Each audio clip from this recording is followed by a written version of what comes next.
Bonjour, je suis Hakim Na'lam et je vous propose ma chronique du mercredi 2 novembre 2022.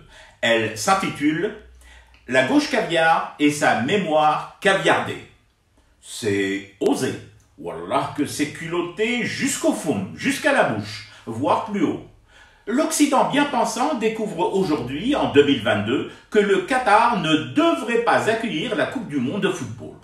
C'est-à-dire, et avec une précision calendaire, ce bel Occident de la rationalité a mis 12 ans pour émerger subitement tout à coup tout de suite et crier au scandale, alors que, je le rappelle, l'organisation de cette compétition planétaire avait été attribuée à Doha quand le 2 décembre 2010. Sahdi, c'est du retard à l'allumage où je ne m'y connais pas. Et vas-y maintenant, en 2022, que je monte aux barricades, les principes humanitaires entre les dents, l'offuscation en bandoulière dans un sac Louis Vuitton, Hermès ou Yves Saint-Laurent. Parmi les plus pétroleurs de ces Gavroches et de ces Gavrochettes Cardin et Givenchy, il y a la socialo, maire de Paris. Anne Hidalgo revendique fièrement zéro fan zone, pas de diffusion des matchs dans sa ville.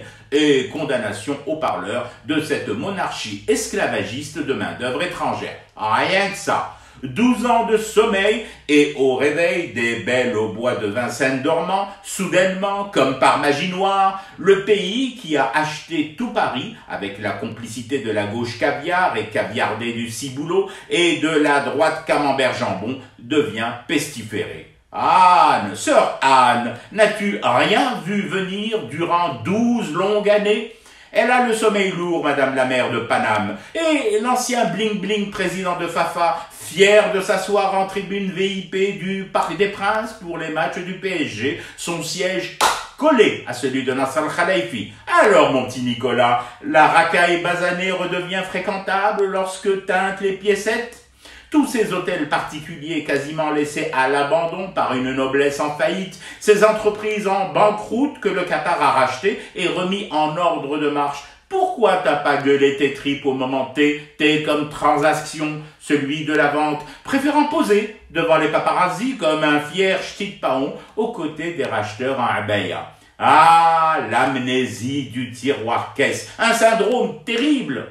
Remarquez, il y a un historique derrière, comme cette superbe tente dressée par Sarkozy au beau milieu de Paris dans le parc de l'hôtel Marigny afin d'y loger Kadhafi et ses mallettes pleines de dollars avant de le faire zigouiller après confirmation que les bifetons avaient atterri là où ils devaient atterrir.